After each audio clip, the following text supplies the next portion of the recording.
Hello, Canada and the world. My name is Marcel Irnie. Today is February 7th, 2022, 11 a.m. These Canadian police officers are committing war crimes in violation of the Geneva Convention relative to the protection of civilian persons in wartime of August 12, 1949. Let's look at Article 30, Application to Protecting Powers and Relief Organizations.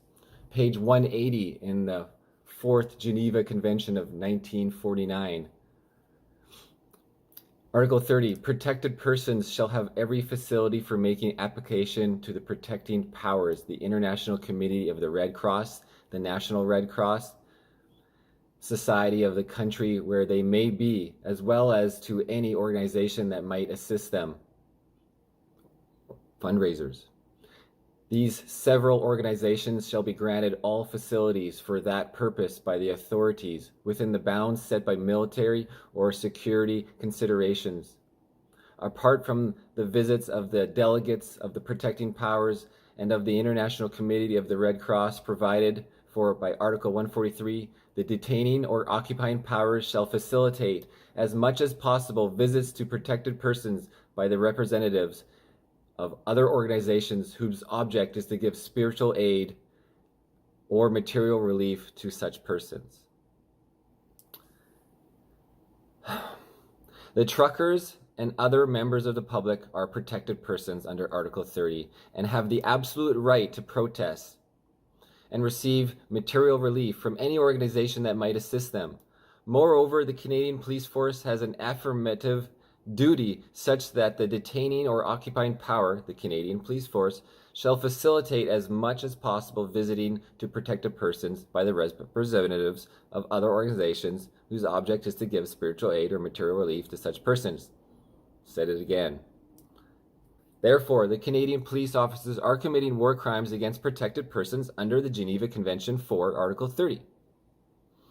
By seizing fuel from protected persons, the Canadian police are advised to immediately cease and desist such war crimes. Let me say that again. Canadian police, pay attention. You must immediately cease and desist such war crimes. The protected persons are advised to remain peaceful. Record the names and images of anyone potentially committing war crimes and request assistance from protecting powers, namely the Global Military Alliance. This was sent to me from a lawyer in the USA, Ben Ann Wright, brought to my attention. Thank you, Miss Wright. Now let's look at details of the Geneva Convention commentary on Article 30.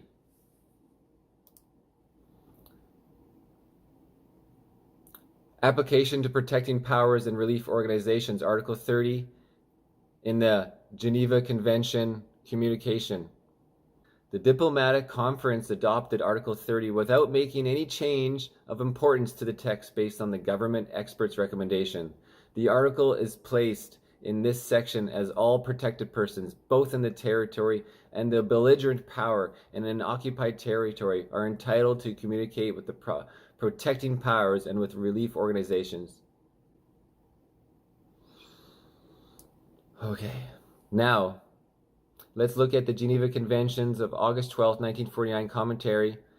Right of communication, page 214, paragraph 1, the principle. As the reporter of the Committee 3 of the Diplomatic Conference very rightly pointed out, it is not enough to grant rights to protected persons and to lay responsibility on the states. Protected persons must be furnished with the support they require to obtain their rights. They would otherwise be helpless from a legal point of view in relation to the power of whose hands they are. Article 30 therefore changes such powers to afford protected persons every facility for making application to the protecting power, the International Committee of the Red Cross. The right in question is an absolute right, possessed by all protected persons, both in the territory of a party to the conflict and in occupied territory, whether they are not detained or are internees, the person placed in assigned residence or detained. The communication may have a wide variety of causes, and it may take the form of application, suggestion, a complaint, a protest, a request for assistance, etc. It is not even necessary for an infringement of the convention on the part of the authorities to have occurred. The right of communication may be exercised under all circumstances. It must be pointed out, however, that this right may be suspended if the seriousness of the circumstance so demands. The provision under consideration will not be really effective unless the right of communication can be exercised without hindrance. The diplomatic conference therefore wished to give it essentially practical form, hence the absence of procedural clauses. That's the principle, guys. Communication. The conference considered that the right of communication is justified by the mere fact of a protected person needing assistance.